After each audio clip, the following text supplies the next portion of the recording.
الحمد لله العظيم القدرة والشان شديد البطش والبرهان حافظ الدين والقرآن ما شاء الله كان ما لم يشاء لم يكن لا حول ولا قوة إلا بالله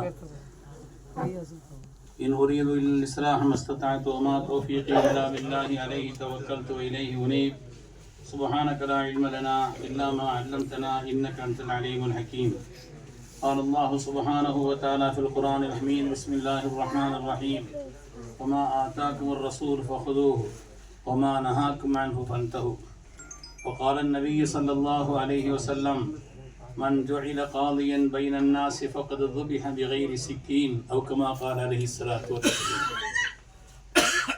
கண்ணியத்திற்கும் மிகுந்த மேன்மைக்கும் உரிய வரலாற்று சிறப்புமிக்க இந்த மகத்தான நிகழ்ச்சிக்கு தலைமையேற்று மாத்திரமல்லாது சிறப்புரையும் நிகழ்த்தி இங்கே விடைபெற்றிருக்கக்கூடிய தமிழ்நாடு ஜமாஅத் உலமா சபையினுடைய துணை செயலாளர் சிறந்த கல்வியாளர் அன்பிற்கும் மரியாதைக்கும் உரிய மில்லியா சிராஜ் ஹதரத் அவர்களே, வரவேற்புரை நிகழ்த்திய ஹதரத் அவர்களே,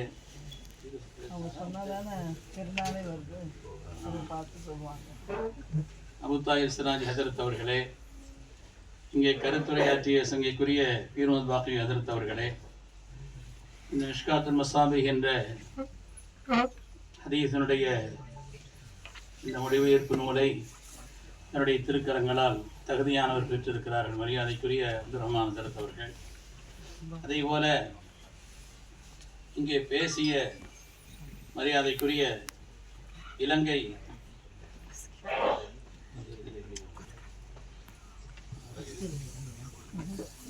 மரியாதைக்குரிய அபூபக்கர் ரமீசன் அவர்களே,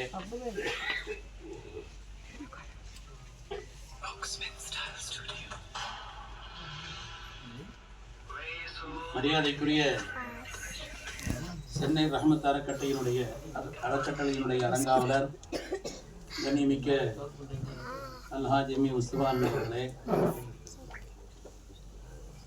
அந்த நூலை பெற்று இங்கே பெருமை சேர்த்த ஆயுத மில்லத் கல்லூரியினுடைய தாளாளர் சங்கைக்குரிய அல்ஹாஜ் தாவூத் மியான் கானான் அவர்களே,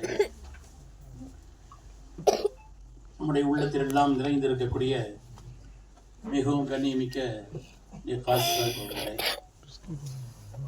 மிஷ்காத்துல் மசாபி என்ற ஒரு நூல், அதை பற்றி ஒரு தெளிவுரையை இங்கே மொழிபெயர்த்த அதனுடைய மொழிபெயர்ப்பாளர் ஹதரத் சொல்லி காண்பித்தார்கள்.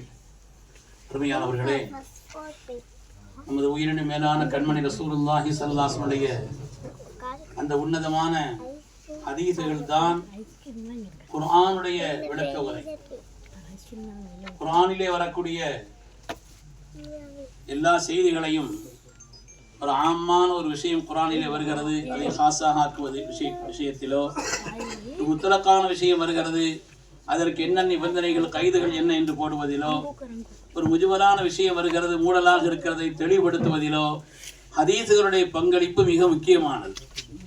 எனவே அந்த அடிப்படையிலே குர்ஆனை விளக்குவதற்குண்டான அடித்தளமாக அமைந்திருப்பது ஹதீஸுகள் என்பதில் எந்த விதமான சந்தேகம் இல்லை.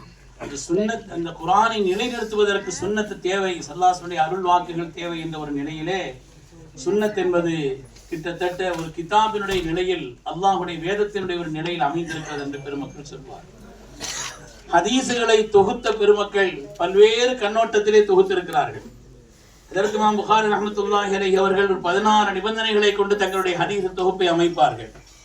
இமாம் முஸ்லிம் ரஹ்மத்துல்லாஹி அலைஹி அவர்கள் 15 நிபந்தனைகளை கொண்டு தங்களுடைய முஸ்லிம் கிதாபை அவர்கள் தொகுப்பார்கள். இதே போல பல்வேறு கண்ணோட்டங்களிலே ஹதீஸ் நூல்களை தொகுத்தவர்கள் இருக்கிறார்கள். ஃபிக்ஹின் அடிப்படையிலே தொகுத்தவர்கள், ஒரு தலைப்பின் அடிப்படையிலே தொகுத்தவர்கள் என்று அது ஒரு பெரிய ஏராளமான ஆய்வாளர்களுடைய கூட்டம். அந்த அடிப்படையிலே இந்த மிஷ்காத்துல் மசாபிஹ் என்ற இந்த நூல் இருக்கிறதே, இதிலே கண்மணி ரசூலுல்லாஹி ஸல்லல்லாஹு அலைஹி வஸல்லம் சொல் செயல் நடைமுறை அந்த விஷயங்களையும் அதே போல ஆசார்களையும் உள்ளடக்கிய ஒரு உன்னதமான தொகுப்பாக. அதனுடைய மொழிபெயர்ப்பை இங்கே சொன்னார்கள். அதனுடைய இஸ்முக்கும் மானாவுக்கும் ஒரு தொடர்பு இருக்குதுன்னு எப்பவுமே சொல்லுவாங்க. மிஷ்காத்துங்கிறது இருக்குதே, அது ஃபைனல் மிஷ்காத் யஜ்தமிஉ ஃபீஹி الضوء فيكون اشد تقويا بخلاف المكان الواسع. விசாலமான இடத்துல ஒரு வெளிச்சம் வர்றது அப்படிங்கிறத விட ஒரு இடத்திலே வெளிச்சத்தை நிறைவாக்குவது என்பது மிக முக்கியமானது. அந்த அடிப்படையிலே விளக்குகளுடைய அல்லது ஒளியினுடைய மாடமாக இந்த நூல் அமைந்திருக்கிறது என்ற ஒரு கருத்திலே தான் அந்த நூலை மிக சிறப்பான முறையிலே தன்னுடைய ஆசிரியர் அவர்கள் நமக்கு தொகுத்து தந்திருக்கிறார்கள். அந்த மிஷ்காத்தினுடைய தனிப்பட்ட விஷயங்கள் இங்கே நிரம்ப இருக்கிறது. அதனுடைய மசாபியினுடைய ஆசிரியமா பகீர் ரஹ்மத்துல்லாஹி அவங்களை பற்றி எடுத்து சொன்னாங்க. மிஷ்காத்தினுடைய ஆசிரியர் இல்லாம துபரீஸ் ரஹ்மத்துல்லாஹி அவர்கள் அஜர்பைஜானிலே உள்ள ஒரு நகரத்தில் அவர்கள் தங்களுடைய கடைசி நேரத்தை ஆக்கி கொண்டவர்கள். மிகப்பெரிய ஒரு சீதேவியாக சிறந்த கல்விமானாக மிஷ்காத்துக்கு மாத்திரம் கிட்டத்தட்ட 9 விரிவுரைகள் இருக்கிறது. மிஷ்காத்துல் மசாபிக்கு மாத்திரம் 9 விரிவுரைகள் இருக்கிறது. அது மாதிரி மசாபிக்கும் ஏராளமான விரிவுரைகள், ஹதீஸ் சம்பந்தப்பட்ட அந்த விஷயத்தில் ஏராளமான ஒரு கண்ணோட்டம். ஒரு வார்த்தை இமாம் துபரீஸ் ரஹ்மத்துல்லாஹி சொல்வார்கள், இன்னி இதா நஸபத்துல் ஹதீஸ இலைஹிம் கஅன்னி அஸ்னத்து இலன் நபி ஸல்லல்லாஹு அலைஹி வஸல்லம்.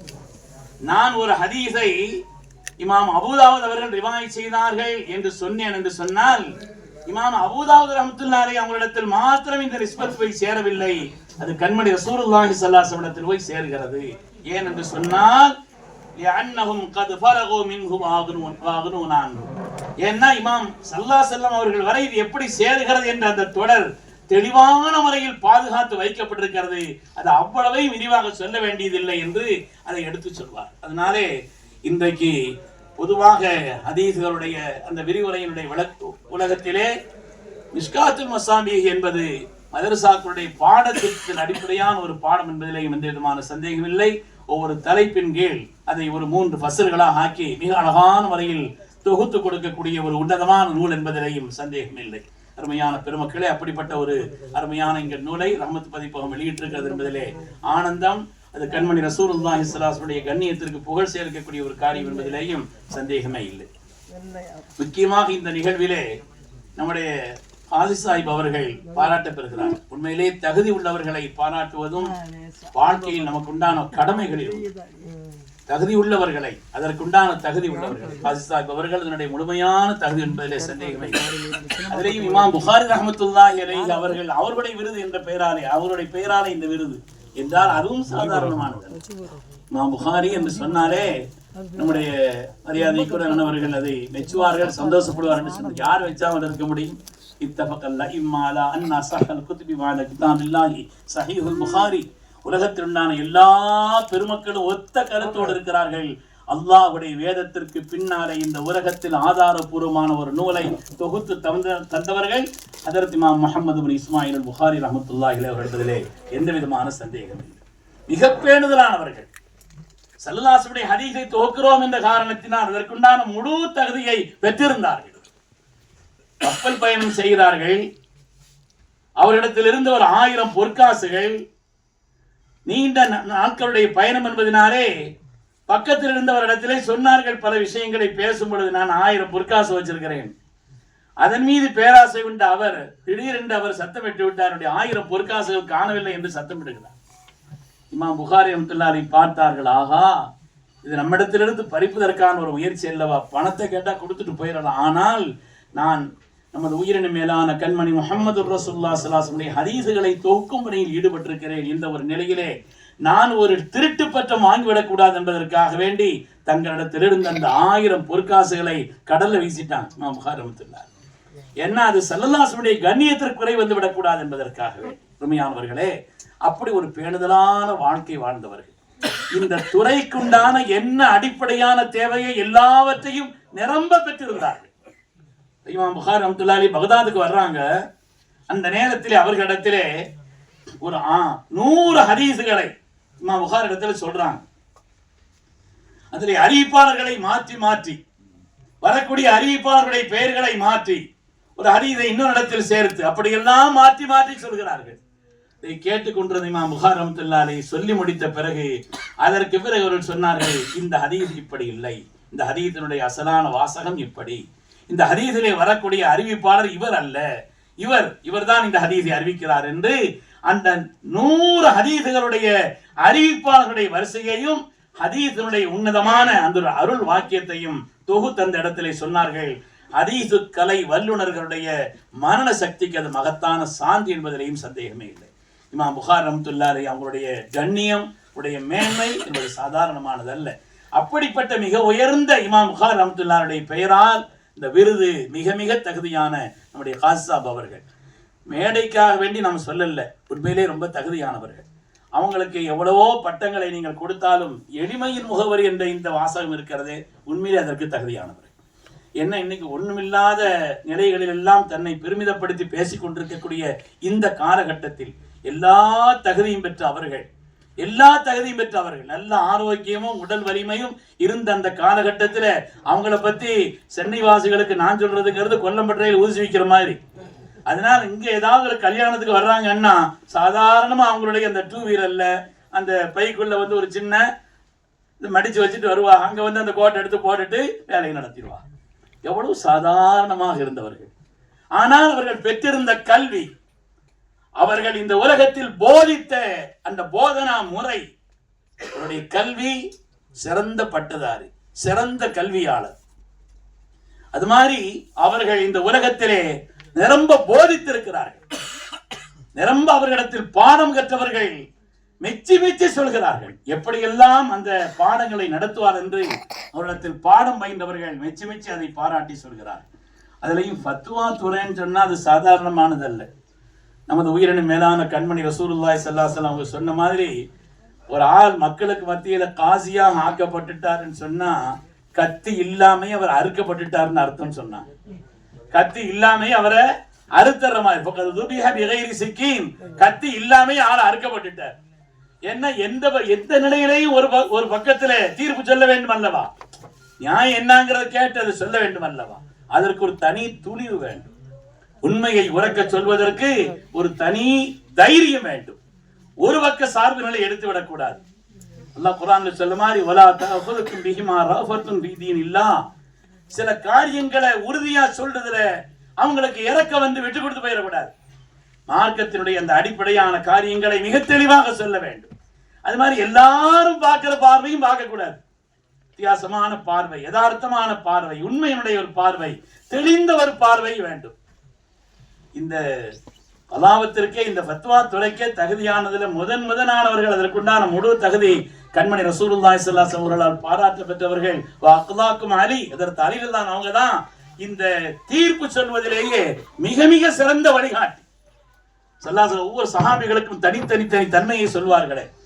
உலகத்திலே அபிமார்களுக்கு பின்னாலாக சிறந்த சித்தியர்களுக்கு அவர்கள், அது மாதிரி செய்தினா உமர் ரலியல்லாஹு அன்ஹு ஒவ்வொரு ஆட்களுக்கும் தனித்தனி சிறப்புகளை சொல்லும் பொழுது அப்துல்லாக்கும் அலி, உங்களிலே மிக சிறப்பானவர்கள் தீர்ப்பு சொல்வதிலே அலிகள்லாம் சொல்லுவாங்க. இந்த விஷயத்தையும் வித்தியாசமா பார்த்து தீர்ப்பு சொல்றதுல எவ்வளவு கெட்டிக்காரங்களா இருந்திருக்கிறாங்க நம்ம பார்க்கிறோம். ஒரு அதபுடைய கிதாப் அடிக்கடி பல முன்னால சொன்ன இது பல இடங்கள்ல சொல்றதுதான். ஒரு அதபுடைய ஒரு கிதாப்ல அலில்லாவுடைய வாழ்க்கையில் நடந்த ஒரு சம்பவத்தை சொல்லுவாங்க. 2 பேர் உட்கார்ந்து அரபுகள் சாப்பிட்டு இருந்தாங்கன்னா, 2 பேரும் ரொட்டி உணர்ந்து வச்சு சாப்பிட்டு இருக்கிறாங்க. அரபுகளை பொறுத்தவரை ஒரு நல்ல பழக்கம் என்னன்னு, சாப்பிடுறத கொஞ்சம் ஏறிட்டு பார்த்தா உட்காருன்னு சொல்லி சாப்பிட சொல்லுவாங்க. அரபுகள்கிட்ட உள்ள ஒரு நல்ல பழக்கம் தான். அதனால 2 பேரும் சாப்பிட்டு இருக்கும்போது ஒரு ஆள் அங்க இருந்து வர்றாரு. பார்த்த உடனே உட்காந்து சாப்பிடுங்கன்னு அவரே உட்கார வச்சுட்டாங்க. அந்த மனுஷன் சாப்பிட்டு பேசாம போயிருந்தா ஒரு பிரச்சனையும் இல்லை. போகும்பொழுது அவர் என்ன செய்தாருன்னா 8 தங்க நாணயத்தை எடுத்து 2 வச்சுக்கங்கன்னு போயிட்டாரு. இப்ப இந்த பிரச்சனை ஆரம்பம் ஆகுது. நிறைய இடத்துல பிரச்சனை இதுக்கு பிறகுதான் ஆரம்பம் ஆகும். அதனால அதுக்கு பிறகுதான் ஆரம்பம் ஆகுது. அந்த 2 பேர்ல ஒரு ஆள் வந்து ஒரு 5 ரொட்டி கொண்டு வந்திருந்தார், இன்னொரு ஆள் ஒரு 3 ரொட்டி கொண்டு வந்திருந்தார். இந்த 8 ரொட்டி 3 பேரும் சாப்பிட்டு இருக்கிறாங்க. அவரு ஒரு 8 தங்க நாணயத்தை கொடுத்து கையில வச்சுக்கங்கன்னு போயிட்டார். 5 தங்க நாணயம் கொண்டவர் சொன்னாரு, 5 ரொட்டி கொண்டவர் சொன்னாரு, எனக்கு 5 தங்க நாணயம், நீ 3 ரொட்டி தானே கொண்ட, உனக்கு 3. இந்த கள்ள கணக்கெல்லாம் சொல்லக்கூடாது, கரெக்டா பங்கு வைக்க. அதனால உனக்கு 4 எனக்கு 4 அப்படின்னு சொல்லி அவர் சொல்றா. இல்ல அதெல்லாம் முடியாது, நான் 5 ரொட்டி கொண்டு எனக்கு 5. சரி இதெல்லாமா அந்த விஷயம் சொல்லி உடனே அலிகள்தான் இடத்துல இந்த விஷயம் போகுது. இந்த சின்ன ரொட்டி ஐட்டம் இல்லாம அங்க போகுதுன்னு நினைக்காதீங்க. தமிழ்நாட்டுல என்னென்ன பிரச்சனைகள்லாம் கோர்ட்டுக்கு போகுதுன்னு பார்த்தா ஆச்சரியமா இருக்கும். தமிழ்நாட்டில் ஒரு ஊர் தனியாக, இந்த ஊர் எங்களுக்கு கேளுங்க வந்து சொல்கிறேன். பள்ளிவாசலில் இமாம் அவர்கள் குத்துபா ஓதுகின்ற நேரத்தில் கையில் வைத்திருக்கக்கூடிய இந்த அசாவை விலால் எடுத்து கொடுக்க வேண்டுமா, இமாம் தானாக எடுக்க வேண்டுமா, கோர்ட்டுக்கு போயிடுச்சு விஷயம். அவர் பார்த்தாரு, இது என்னடா இது, எந்த கம்பு, யார் எடுத்தா என்ன, யார் கொடுத்தா என்னன்னு பார்த்தாரு. ஒரு 5-6 தடவை அப்படியே வாய்தா போட்டு போட்டு போட்டு தள்ளி விட்டு பார்த்தாரு. கடைசியில் ஒண்ணுமே தெரியல. அந்த ஊர்ல உள்ள 10 பெரிய மனுஷனை கூப்பிடுங்கன்னு சொல்லி கூப்பிட்டு இவ்வளவு நாள் எப்படிங்க நடந்துச்சு விழா எடுத்து கொடுத்தாரு, அதையும் தீர்மானிக்கிறேன்னு முடிச்சுட்டு போயிட்டார். அவர் வந்து சொல்ல முடியும். அது மாதிரி சின்ன விஷயங்கள் தான் தங்களுடைய பிடிவாதத்தினால கோர்ட்டுக்கு போகும். இந்த அடிப்படையில கோர்ட்டுக்கு வந்தவன் அதற்கு அறிவில் தான் உத்தரானு அவங்க சொன்னாங்களாம், யார் 3 ரொட்டி கொண்டாரு அவரை பார்த்து சொன்னாங்களா, அவங்களுக்கு தான் 3 ரொட்டி தர்றேன்னு சொல்றாரு, 3 தங்க நாணயம் தர்றேன்னு சொல்றாரு, வாங்கிக்கிற வேண்டியதானுன்னு சொன்னாங்களாம். சமாதானமா போறதா இருந்தா எங்களுக்குள்ள போக, எது நீதி எது நியாயம் அதை சொல்லுங்க. சமாதானமா தான் நான் அனுசரி ஒண்ணுமே வேணான்னு கூட போயிருவேனே, இது நீதி அதை சொல்லுங்க. அதில் தான் சொன்னாங்களா, நீதியின்படி பார்த்தால் உனக்கு 1 தங்க நாணயம் தான் சொன்னாங்க. 3 கூட வராது. அவர் திகைச்சு போயிட்டார். 3 ஏத்துக்கிற மாட்டேங்கிறேன், 1 எப்படி உங்க நீதியை விலைக்கு சொல்லுங்கன்னு கேட்டாங்க. அவர் சொன்னாங்களா, மொத்தம் எத்தனை ரொட்டின்னு கேட்டாங்க. மொத்தம் 8 ரொட்டி. அப்போ 8 ரொட்டியை 3 பேர் பகிர்ந்து சாப்பிட்டுருக்கிறீங்க. ஆமாம், ஓரளவு எல்லாரும் சமமாத்தான் சாப்பிட்டுருக்கீங்க. ஒவ்வொரு ரொட்டியும் 3ஆ பங்கு வைங்கன்னாங்க. அடிகள் தான் ஒவ்வொரு ரொட்டியும் 3ஆ பங்கு வைங்க. 3 24 துண்டுகள் ஆயிடுச்சு. ஒவ்வொரு ஆளும் 8 துண்டு சாப்பிட்டுருக்கிறீங்களா இல்லையான்னு கேட்டாங்களாம். ஆமாம், ஒரு 8 இருப்பாங்க 24. சரி, ஒவ்வொரு ஆளும் 8 துண்டு சாப்பிட்டுருக்கிறீங்க. இப்போ வாங்க, அவர் 5 ரொட்டி கொண்டு வந்திருக்கிறார். அவர் 5 ரொட்டியினுடைய மொத்த துண்டுகள் 15 துண்டு. அவர் 8 துண்டு சாப்பிட்டுருக்கிறாரு. வந்தவருக்கு 7 துண்டை கொடுத்துருக்கிறார். நீங்க கொண்டது 3 ரொட்டி தான். ஒரு ரொட்டியினுடைய மொத்த துண்டுகள் 9. நீனே 8 முழுங்கிட்ட, நீனே 8 சாப்பிட்டுட்ட. வந்த ஆளுக்கு 1 தான் கொடுத்துருக்கிற. அவர் ரொட்டியை சாப்பிட்டதுக்காக வேண்டிதான் துட்டு கொடுத்துட்டு போயிருக்கிறாரு. ஆகவே நியாயப்படி பார்த்தால் உங்களுக்கு 3 ரொட்டி கொண்டவங்களுக்கு 1 தங்க நாணயமும் அவருக்கு தான் 7 என்று தீர்ப்பு செய்தார். ஞானவர்களே, தீர்ப்பு செய்யறவங்களுடைய பார்வைங்கிறது இருக்கிறது வித்தியாசமான ஒரு பார்வைதான். அது தெளிந்த ஒரு பார்வையா அமைந்திருக்க வேண்டும். நம்முடைய மரியாதைக்குரிய காசாப் அவர்கள் பிறை விஷயத்துல யார் என்ன குறை சொன்னாலும் சரி, சில வருஷங்களுக்கு முன்னால ஒரு பிறை விஷயம் சர்ச்சை வந்துச்சு. அந்த நேரத்துல அந்த இடத்துல சில பேர்களை சொல்றது பொருத்தம் இல்லை, அதனால நான் பேர்களை சொல்லலை. முக்கியமான ஒரு 2 அரசியல்வாதிகள் ஃபோன் பண்ணி, இது என்ன நியாயம், காசாப் செய்ததுங்கிறது தப்பு, அதுக்கு எடுத்து ஜமாத்துல்மா அறிக்கை கொடுக்கணும். ஜமாத்துல்மாவும் அங்கே உட்காந்து நாங்கள்லாம் சேர்ந்து அந்த காரியத்தை செய்யலாம். அப்போ என்ன நியாயம்னு கேட்டான். எங்கோ ஒரு இடத்தில் ஒரு பிறை பார்க்கப்பட்டதா தகவல் வந்திருக்கிறதே, அதை ஏற்றுக்கொள்ளாமல் காசாப் அவர்கள் இந்த காரியத்தை செய்ததாக நமக்கு செய்தி கிடைக்கிறது என்று கேட்ட பொழுது காசாப் அவர்கள் அதற்கான தெளிந்த விளக்கத்தை சொன்னார். அதாவது தமிழகம் என்பது கிட்டத்தட்ட 800 கிலோமீட்டர் பரப்பளவு கொண்ட தமிழகத்தினுடைய வானம். 800 கிலோமீட்டர் பரப்பளவு கொண்ட தமிழகத்தினுடைய வானம். இதிலே வானம் தெளிவாக இருக்கும் பொழுது பல இடத்தில் பிறை பார்க்கப்பட்டிருக்க வேண்டும் சொன்னாங்க. வானத்துல மேகமூட்டமா இருக்குது, அது வேற விஷயம்.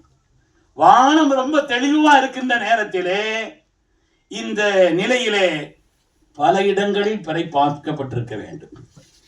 மேகமூட்டம் இருந்து எங்காவது ஒரு இடத்தில் பிறை தெரிந்தால் அதை பலர் பார்த்திருக்க வேண்டும். அதை பலர் பார்த்திருக்க வேண்டும். மேகமூட்டமா தான் இருக்குது, ஆனா ஒரு இடத்துல தெரியுது என்றால் ஏதோ ஒரு ஆள் பார்த்தாரு சத்தியம் பண்ணாருங்கிறது அல்ல.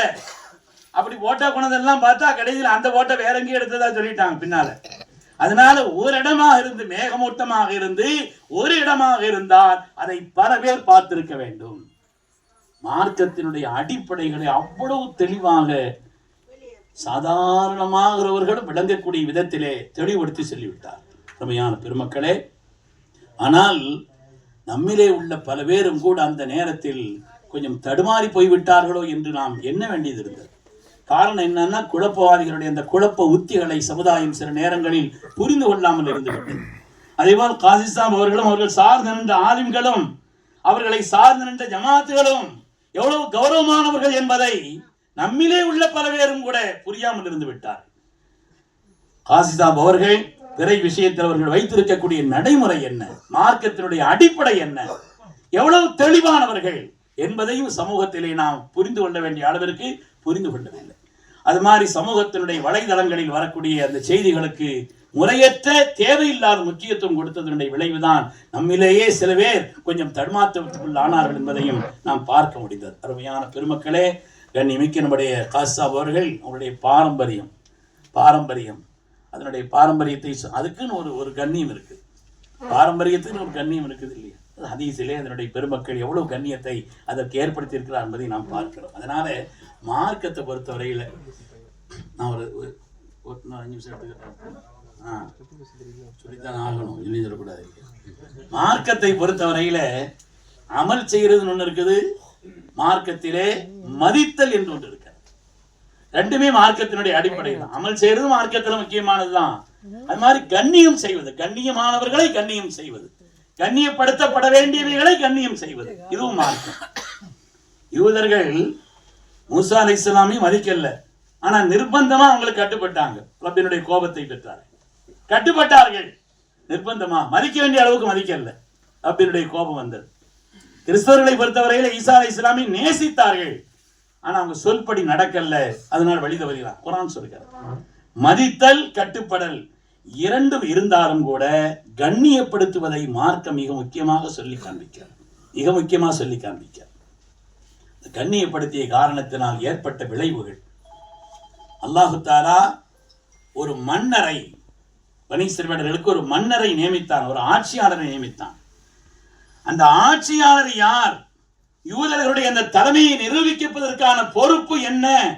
அதற்குண்டான ஆதாரம் என்ன? வகால லஹும் நபியுஹும் இன்ன ஆயத முல்கிஹி அன் யதியக்கும் தாபூத் ஃபீஹி சகீனத்தும் மிர் ரப்பிக்கும் வ பகியத்தும் மிம்மா தரக வருதல்லியா குர்ஆன் ஷரீஃப்.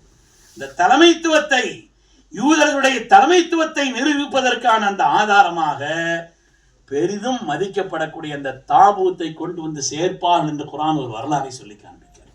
எனவே மதிக்குதல் என்பது சாதாரணமானதல்ல, அந்த மதிப்பை வழங்குவது என்பது மிக உன்னதமானது. கண்ணியமானவர்களை, இஸ்லாமிய மார்க்கத்தை பொறுத்தவரையிலே உலகத்தில் இஸ்லாமியத்தை நிலைநிறுத்துவதிலேயும் மார்க்க பற்றை மக்களுக்கு உண்டாக்குவதிலேயும் முஸ்லிம் சமுதாயத்திலே நன்மக்களின் பங்களிப்பு ஏராளம் ஏராளம் ஏராளம், கொஞ்சம் நெஞ்சமல்ல. இஸ்லாமிய சமுதாயம் மனித வளங்களால் நிரம்பி இருக்க, ஒவ்வொரு துறையிலையும், தஃப்சீர் துறை எடுத்தால், ஹதீஸ் துறை எடுத்தால், ஒவ்வொரு துறையிலையும் ஏராளமான பெருமக்கள் இருக்கிறார். அந்த அடிப்படையிலே மரியாதைக்கு நம்முடைய காசி சாப் அவர்கள் அல்லாஹ்வுடைய கருணையினால் பாரம்பரியமான கண்ணியமான பாரம்பரியத்துக்கு சொந்தக்காரர், சிறந்த கல்வி ஞானம் மிக்கவர்கள், குறிப்பாக தங்களுடைய துறையிலே மிக ஆழ்ந்த அனுபவமும் சிறந்த மதிநுட்பம் உள்ளவர்கள். யாருக்கும் அஞ்ச மாட்டார், யாருக்கும் சத்தியத்தை சொல்வதற்கு. இல்லை, நான் பிளைட்ல வந்து அங்க பிறையை பார்த்துட்டு வந்தேன் ஒரு ஆளு, இங்க வந்து பிற பார்க்கறதுக்குன்னு ஒரு முறை இருக்குது, அங்க பார்த்துட்டு வந்தேன் இங்க பார்த்துட்டு வந்தேங்கிறதெல்லாம் ஏத்துக்க முடியாதுங்கிறத தெளிவுபடுத்தி சொல்லிட்டாங்க. அதனால யாருக்காக வேண்டி வளைந்து கொடுப்பதும், ஒரு சத்தம் போட்டு பேசுற காரணத்தினால் அப்படியெல்லாம் வளைஞ்சு கொடுத்துட முடியாது, அதட்டி பேசுற காரணத்தினால் அப்படியெல்லாம் இல்லை. அருமையானவர்களே, அந்த வகையிலே மிக தெளிந்தவர்களாக இந்த உலகத்தில் இருந்தால் என்பதை நாம் இருக்கிறார்கள். நாம் எல்லாம் கடமைப்பட்டிருக்கிறோம். அல்லாஹு தஆலா உங்களுக்கு நீண்ட ஹயாத்தை தந்திரல வேண்டும், நிறைவான ஆஃபியத்தை தந்திரல வேண்டும். பெருமக்களை பாராட்டுவது நம்முடைய வாழ்க்கையில் பரக்கத்திற்கு காரணம். அல் பரக்கத்து மஅ அகாபிரிக்கும், உங்களிலே பெரியவர்களோடு பரக்கத்தை அல்லாஹ் வைத்திருக்கிறான் என்ற உன்னதமான அந்த சொல்லாடலுக்கு ஏற்ப பெருமக்களை நாம் கௌரவிப்பதும் அவர்களை மேன்மைப்படுத்துவதும் ரப்பின் புறத்திலிருந்து உண்டான பரக்காத்துகளை நாம் பெற்றுக்கொள்வதற்கு காரணம் என்பதிலேயும் சந்தேகமே இல்லை. அந்த அடிப்படையிலே மிக பொருத்தமான ஒரு தகுதியானவர்களுக்கு இந்த பாராட்டுரையை நம்முடைய கண்ணியத்திற்குரிய ரஹமத் பதிப்பகம் மரியாதைக்குரிய முஸ்தபானன் அவர்கள் சிங்கப்பூர்ல நீண்ட நேரம் எடுத்து மணிக்கணக்கில் பேசிக்கிட்டு இருந்தாங்க. ஜமாத்துலமா என்னென்ன திட்டங்களை எல்லாம் செய்யணுங்கிறத ரொம்ப நேரம் அவர்கள் திட்டமிட்டார்கள். இன்ஷா அல்லாஹ் ஊரில் வந்து பேசிக்கிறோன்னு அவங்கள்ட்ட சொல்லியிருந்தோம். அருமையான பெருமக்களே, அது மாதிரி இங்கே இருக்கக்கூடிய ஆட்களை எல்லாம் பார்த்தவொடனே எனக்கு நேராக கஃபூர் சாப் இருக்கிறா. ஒவ்வொரு ஆட்களையும் பார்த்த உடனே எனக்கு அந்த நினைவுகள் கவனங்கள்லாம் வேற பக்கம் திரும்பி விட்டார். கஃபூர் சாப் அவர்கள் வெளிப்படையில் ஒரு கவிஞராக இருந்தாலும் கூட சுப்ஹானல்லாஹ் உண்மையிலே ஒரு இறை நேசர். அவங்க நாயகமேன்னு எழுதியிருக்கக்கூடிய அந்த பாடல்களை எல்லாம் திருவிதாங்கோட்ட நான் ஆசிரியராக இருந்த நேரத்தில் அவர்கள் சொல்ல சொல்ல சொல்ல சொல்ல நான் அப்படியே கேட்டிருக்கிறேன். அற்புதமாக அருளாளன் அன்புடையோன் அல்லாவின் கருணையதால் பெருங்கொடையாய் வந்துதித்த பெருமானே நாயகமே, அது அப்படியே பேரின்பம் அப்படி பொங்க சொல்வார் ஆசிகர் ரசூல். ஒரு வார்த்தைக்கும் அர்த்தத்தையும் சொன்ன. தங்க அபூபக்கருடன் சௌர் என்னும் குகைக்குள்ளே பொங்கி வரும் பகை விடுத்து பொறுத்திருந்த நாயகமே, தங்குவதற்கு அபூபக்கருடன். பேராசிரியர் சொன்னா தங்குவதற்கு தங்கமான அபூபக்கருடன் என்ற அந்த வார்த்தைகளுக்கெல்லாம் விரிவுரை சொல்லி சொல்லி சொல்லி அவர்கள் அந்த நேரத்திலே நான் திருதாங்கூரில் ஓதி கொடுக்கும் பொழுது அசருக்கு பிறகு வாக்கிங் போகிறத விட அவளை சந்திக்கிறத நான் பாக்கியமாக வச்சுருந்தேன். இப்படி ஒவ்வொரு ஆட்கள் பல பேரும் இங்கே இருக்கிறார்கள். நம்முடைய மரியாதைக்குரிய இலங்கையினுடைய துணைவேந்தர் அபூபக்கர் ரமீசரன் அவர்கள் அவங்க யாருக்கெல்லாம் இங்கே விழா எடுக்கணும் அப்படிங்கிறதையும் நினைவுபடுத்தி அதற்கு ஒரு இருக்கை அமைக்க வேண்டும் என்று சொல்லி காண்பித்தார்கள். அதேபோல் இங்கே தகுதியானவர்களெல்லாம் உண்மையிலேயே ஆளுமை மிக்க பல பேர் இங்கே நமக்கு அடையாளப்படுத்தப்பட்டிருக்கிறார்கள். அல்லாஹு சுப்ஹானஹு வ தஆலா பெருமக்களை கண்ணியப்படுத்தியதற்காக அல்லாஹ்வுடைய பரக்காத்துகளை நிரம்ப பெற்றுக்கொண்ட நல்லவர்களாக அல்லாஹ் நம் எல்லோரையும் ஆக்கி அருள்வானாக. மரியாதைக்கு நம்முடைய ஹாஜி அவர்கள் நல்ல ஆரோக்கியத்தோடு அவர்களுக்கு உண்டான முதுமையினுடைய சிரமங்களில் இருந்து அல்லாஹ் சிரமங்களை நீக்கி நல்ல ஆரோக்கியத்தையும் இந்த ஹயாத்தையும் அல்லாஹ் நசீபாக்கி அருள்வானாக. ஆமீன் ஆமீன் ஆமீன் என்று சொல்லி இந்த வாய்ப்புக்கு நன்றி விடைபெறுகிறேன். வாஹிர் தஅவானா அனில் ஹம்துலில்லாஹி ரப்பில் ஆலமீன். அஸ்ஸலாமு அலைக்கும் வரஹ்மத்துல்லாஹி வபரகாத்துஹு.